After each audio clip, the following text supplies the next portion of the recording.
pessoal! E aí, tudo bem com vocês? Hoje é quarta-feira e nessa quarta-feira nós vamos ter a nossa aula de religião e também a nossa aula de português. Na aula de português hoje nós vamos terminar de ver o último assunto da terceira unidade, que é verbo, não é? Vimos os modos verbais.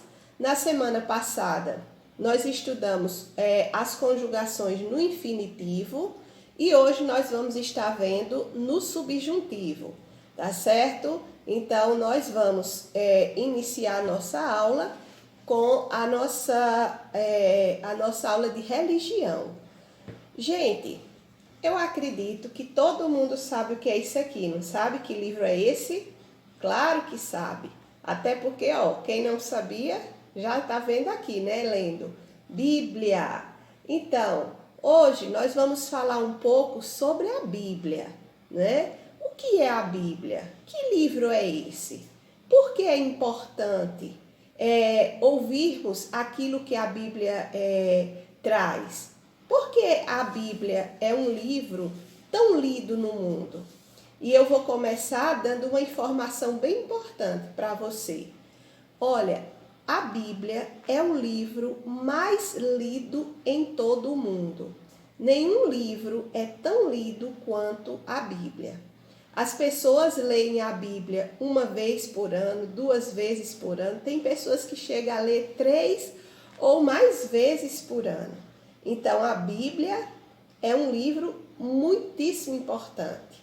Então, hoje nós queremos recitar aqui um versículo que está lá no livro dos Salmos, né? Lá no livro dos Salmos, no Salmo 105, né? Que diz assim, 119, versículo 105. E ela diz assim: lâmpada para os meus pés é a tua palavra e luz para o meu caminho. Lâmpada para os meus pés é a tua palavra e luz para o meu caminho.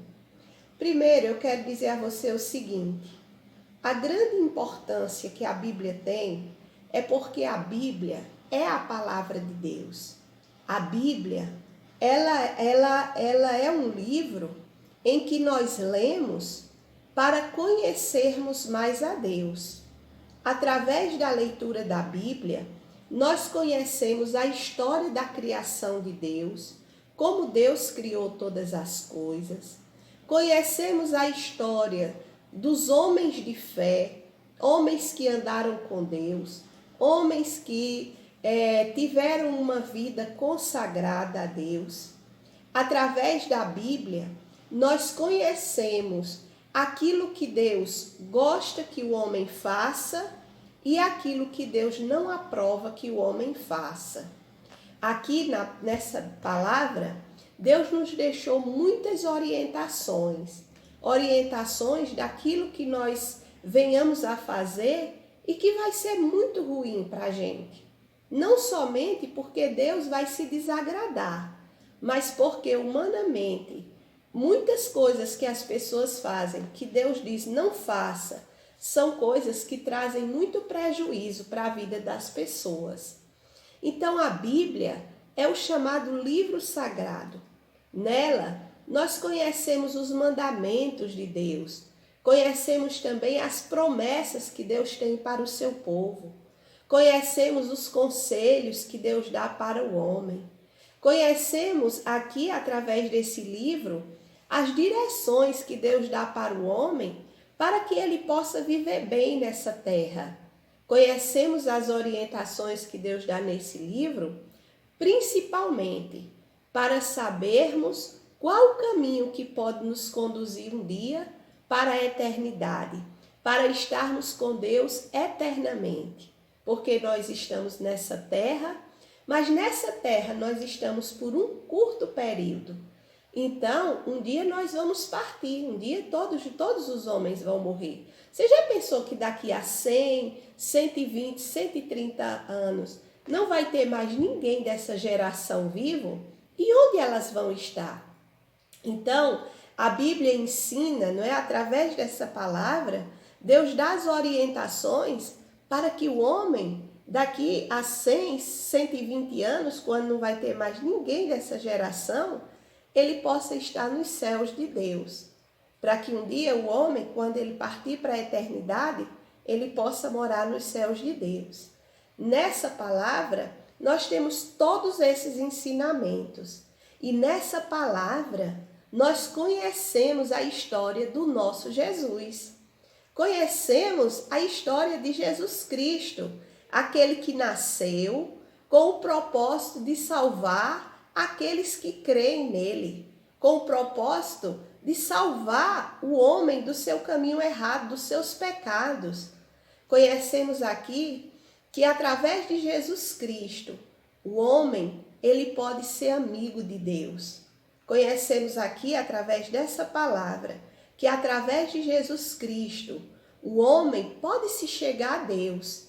E somente através dele, o homem, ele pode ir morar no céu. Porque ele diz que ele é o caminho, a verdade e a vida, e que ninguém vai para o Pai, para Deus Pai, a não ser por ele. Então, essa é uma palavra preciosa. Através dessa palavra, nós conhecemos o caminho da salvação, que é Jesus Cristo. Através dessa palavra, conhecemos aquilo que Deus diz que nos deixa mais perto dele. Mas também conhecemos aquilo que Deus diz que nós nos distanciamos dele. Aqui temos no livro dos Salmos, muitos e muitos salmos, onde eles são uma oração, onde o homem está conversando com Deus. Palavra aqui que traz para o coração do homem um conforto, né? A Bíblia, ela também tem uma palavra de conforto para os nossos corações. Quantos dias nós passamos por dias tristes, por dias de angústia, por dias de tribulações, mas quando nós nesse dia, não é, lembramos e vamos para a palavra de Deus, lá nós encontramos um Deus que nos fala carinhosamente do seu amor, um Deus que diz que há esperança nele, um Deus que fala que nele nós encontramos o socorro no dia da nossa angústia. Encontramos também o livro dos Provérbios, que está lá aqui, ó. E o livro dos Provérbios é um livro dos conselhos. É onde Deus vai nos instruindo, né? Deus falou ao coração de Salomão, e Salomão, que foi o grande rei, foi escrevendo o livro dos Provérbios. E lá ele vai dando todos os conselhos, conselhos que ensinam o homem a seguir um bom caminho, conselhos que mostram ao homem quais são os caminhos que pode levar ele ou ao sucesso ou à sua derrota. Então a Bíblia é um livro maravilhoso. E a Bíblia, ela não é só para ficar de enfeite. A Bíblia não é só para estar na nossa casa, numa estante ou guardada numa gaveta. A Bíblia é a boca de Deus falando com a gente. Quando nós oramos, nós conversamos com Deus. Quando nós lemos a palavra, então Deus conversa com a gente. E nos instrui, e nos ensina, e nos conforta, e nos guia. A palavra de Deus, ela é maravilhosa. A palavra de Deus, como eu recitei o Salmo no início, onde o salmista ele diz: lâmpada para os meus pés é a tua palavra e luz para o meu caminho. Quando o homem anda sem Deus, o homem anda numa estrada muito escura. Ele não sabe por onde ele está indo. Ele não sabe os buracos que estão à sua frente, que ele vai cair. Por quê? Porque ele anda na escuridão. Porque a vida sem Deus é uma vida na escuridão. Mas quando o homem, ele conhece Deus, ele se aproxima de Deus, ele começa a ler a palavra de Deus, onde ele vai receber as orientações e as instruções de Deus, então essa palavra se torna como uma grande lâmpada iluminando o seu caminho, onde ele vai vendo os buracos pelos quais ele não pode passar para que não caia, onde ele vai vendo os bons caminhos que ele precisa trilhar. E muito importante, essa palavra, ilumina ele, mostrando Jesus, que é a luz do mundo, que vai conduzir ele para os céus de Deus. Aqui na Bíblia, Deus nos fala do pecado. Deus nos diz que quando nós fazemos algumas coisas que para Ele é errada, e aí a gente diz, e como a gente vai saber o que para Deus é certo e o que para Deus é errado? Através dessa palavra. Aqui nós encontramos todas as instruções de Deus. Então, quando o homem pratica uma coisa que Deus não se agrada, isso é pecado. E o pecado, ele serve para distanciar o homem de Deus. Ele serve para afastar o homem da presença de Deus. Mas quando o homem se reconcilia com Deus, não é? Através de Jesus Cristo, ele reconhece que errou, ele reconhece que ele fez uma coisa errada. Então, a palavra de Deus, ela vem instruindo o homem. Olha, se você errar, então você precisa voltar para Deus. Você precisa pedir perdão a Ele. E você precisa crer que Jesus Cristo, Ele pode perdoar os seus pecados. E que Jesus, Ele pode dar um novo começo. Então, quão importante é essa palavra? Quão sagrada é essa palavra?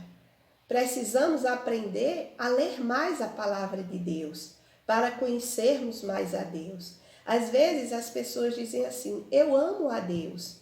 Você já pensou se a sua mãe ou se o seu pai dissesse assim, eu te amo, mas eles nunca conversassem com você? Se eles nunca falassem com você, como você iria se sentir? Você iria dizer assim, eu acho que ele não me ama. Eu acho que ela não me ama, porque ela não fala comigo e ela não me ouve também. Não é isso? Então, as pessoas dizem assim, eu amo a Deus, mas eu não tenho tempo de ler a Bíblia. Eu amo a Deus, mas eu não tenho tempo para fazer minhas orações. Então, que relacionamento é esse com Deus? Um relacionamento onde nós não ouvimos o Deus que nós dizemos que amamos falar o nosso coração? E por onde ele fala? Através da leitura da sua palavra. Ah, eu amo a Deus, mas eu não tenho tempo para orar. A minha vida é muito corrida. Então, que relacionamento é esse, se eu não posso conversar com o Deus que eu digo que amo? Então, a Bíblia, ela vai nos mostrando quem é Deus, a vontade de Deus e os caminhos que Deus tem para nós. Quer dizer a você, incentivar você a todos os dias começar lendo um pedacinho da Bíblia. E aí, por onde eu posso começar? Sabe aquele Novo Testamento que você tem em casa? Então, pega ele, se você não tem uma Bíblia assim, pega aquele Novo Testamento e começa lá no Evangelho de Mateus. E todo dia, coloque no seu coração, eu vou ler um capítulo. O que é? Nós já sabemos o que é capítulo, aquele grande, né? Aquele número grande. Aí vem um monte dos números pequenininhos, que é o versículo. Então, se você disser assim, todos os dias eu quero ler um capítulo da Bíblia, ou metade de um capítulo, aí no outro dia eu leio a outra metade do capítulo, sabe o que você vai acontecer? Você vai estar lendo o livro mais importante da sua vida. O livro que vai trazer mais conhecimento para a sua vida. O livro que vai mostrar a você quem é Deus, qual a vontade de Deus para a sua vida e quais os planos de Deus para você. Então, eu quero incentivar você nessa manhã a começar a ler da Bíblia. Tia, eu não gosto de ler, eu acho tão chato ler.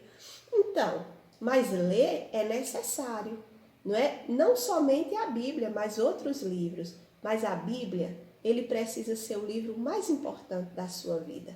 O livro que você vai estar sempre lendo, porque ele é a palavra de Deus.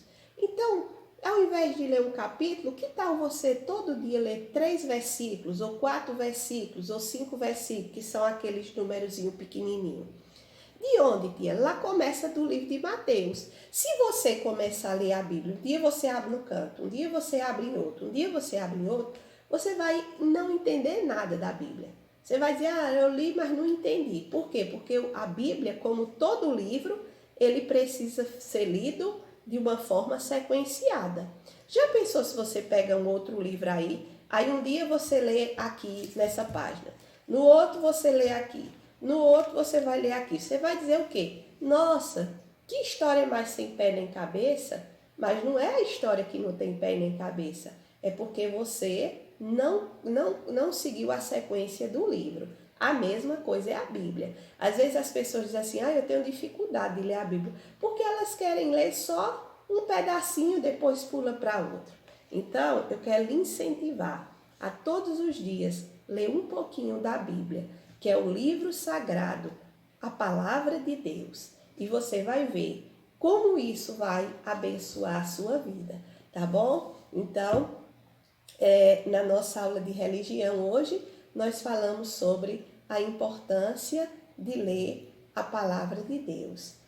E aí, nós vamos agora passar para a nossa aula de português. A nossa aula de português, que vai ser feita lá no quadro, nós vamos trabalhar, gente, o tempo verbal do modo subjuntivo. Na aula passada, nós estudamos o indicativo. Indicativo é o quê? Um fato certo. Subjuntivo é o quê? Um fato duvidoso. Então, nós vamos agora ver esse restinho de assunto e quando nós terminarmos de explicar esse assunto, então você já vai poder fazer a sua atividade. E aí, pessoal, nós, depois desse assunto, nós já vamos passar para os assuntos da quarta unidade, certo? Já vamos poder passar para os assuntos da quarta unidade, que vamos continuar vendo verbos, mas agora outros tipos de forma diferente, tá bom? Então, nós vamos agora para o quadro e nós vamos estudar os tempos verbais do modo subjuntivo. Então, bora lá, vamos ficar bem sabido nesse assunto que é verbo, porque ele é muito importante, tá bom? Então, bora lá. Muito bem, pessoal. Aqui nós vamos estar vendo a continuação dos tempos verbais. Vimos na aula passada o modo indicativo. Hoje nós vamos ver o modo no subjuntivo. E nós vamos lembrar que o modo no subjuntivo é algo que é incerto, né? É algo que é duvidoso. Então, o modo do subjuntivo no presente, ele indica uma possibilidade de um fato acontecer no presente. Quando eu digo assim, olha aqui, quando eu digo assim, olha só, Ana, você quer que eu faça doce? Veja só, essa frase aqui, ela tá certa? Não. Se fosse um modo indicativo, eu diria como? Ana, eu vou fazer doce. Ou Ana, você vai fazer doce. Seria o quê? Um fato certo. Só que como nós estamos trabalhando com o subjuntivo, é um fato duvidoso. Veja essa pergunta. Ana, você quer que eu faça? Olha o verbo aqui. Você quer que eu faça? Tia, como é que eu sei que isso é um verbo? Porque eu digo eu faço, tu fazes, eu faço, tu fazes, ele faz, nós fazemos, né? Ou seja, eu consigo conjugar. Então, quando eu digo aqui, Ana, você quer que eu faça doce? Isso é um fato certo? Não, é um fato duvidoso. Por quê? Porque tanto eu posso fazer doce, como eu posso não fazer. Então, o futuro, o presente do subjuntivo é algo que pode acontecer agora. Ou seja, Ana, você quer que eu faça doce quando? Agora, né? Essa frase, ela embora seja duvidosa, mas é algo que é para acontecer agora, no presente. Aí vem o pretérito imperfeito. O pretérito imperfeito é uma possibilidade de um tempo passado, né? Pretérito é o quê? Passado. Imperfeito porque foi algo lá de trás que não foi concluído. Ó, talvez tivéssemos nos organizado antes se nos avisasse com antecedência. Veja só, eu estou trabalhando aqui com uma hipótese. Aqui eu não disse nós nos organizaríamos antes, se você tivesse nos avisado. Observe que esse talvez aqui, ele traz o que para o verbo? Ele traz dúvidas, não é isso? Traz possibilidades. E isso é bem característico de quem? Do subjuntivo, não é isso? Então, talvez tivéssemos nos organizado antes se nos avisasse com antecedência. Uma possibilidade que aconteceu agora? Não. Que aconteceu no passado. Ou seja, talvez tivéssemos ontem, antes de ontem, há 1 ano, há 2. Nós estamos trabalhando aqui com o quê? Com possibilidades que ocorreram onde? No tempo pretérito, que é o tempo passado. Aí vem o subjuntivo no futuro. É quando, veja só essa frase, são possibilidades que poderão acontecer. Olha aqui o subjuntivo no futuro. Quando puder, levarei o que me pediu. Ou seja, quando puder, pode ser mais tarde, pode ser amanhã, pode ser daqui 1 ano, daqui 2. Não é por quê? Porque eu estou trabalhando com o tempo futuro. Quando puder, né, levarei o que me pediu. Isso é um fato certo? Não.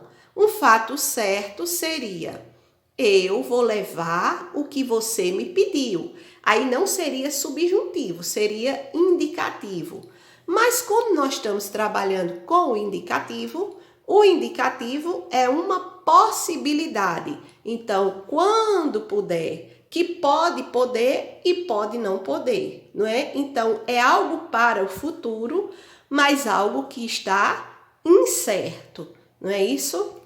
Então, só revisando, presente indica o quê? Possibilidade de um fato presente, mas que ainda é duvidoso. Ana, você quer que eu faça doce? Então, aqui pode acontecer e pode não acontecer. Pretérito, que é o passado, é uma possibilidade de algo que aconteceu lá para trás, né? Talvez tivéssemos. Esse talvez tivéssemos podia ter sido ontem, antes de ontem, por aí vai, né? Futuro. Futuro também trabalhando o quê? Como trabalho com o subjuntivo, com uma possibilidade. Quando eu puder, uma possibilidade que pode e pode não poder, não é isso? Agora aqui, gente, eu quero que você preste bem atenção às formas nominais. Nas formas nominais, nós temos o infinitivo, o gerúndio e o particípio. Veja bem, infinitivo, gerúndio e particípio. O infinitivo é conhecido. Todo verbo, quando ele está no infinitivo, ele termina com R. É isso que você tem que aprender. Como é que eu sei que um verbo está no infinitivo? Porque ele termina com R. Olha aqui, plantar terminou com R, então ele é infinitivo. Correr termina com R, então ele é infinitivo. Comer termina com R, sim, então ele também é infinitivo. Então, todos os verbos, quando estão no infinitivo, eles terminam com R. Os verbos no gerúndio. Como é que eu sei que um verbo está no gerúndio?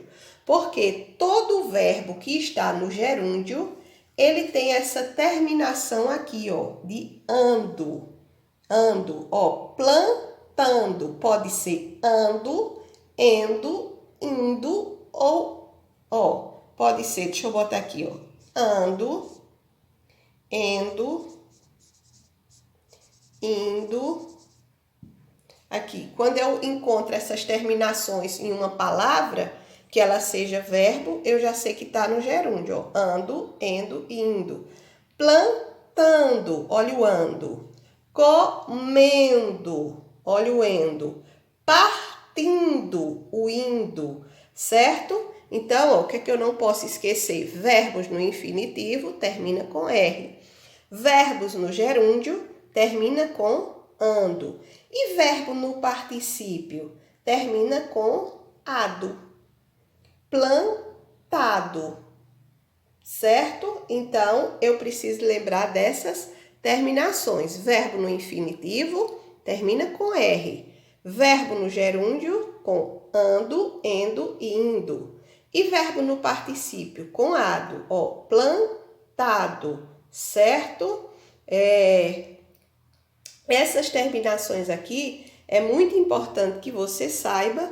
Por quê? Porque você vai identificar se um verbo ele está no infinitivo, no gerúndio ou no particípio.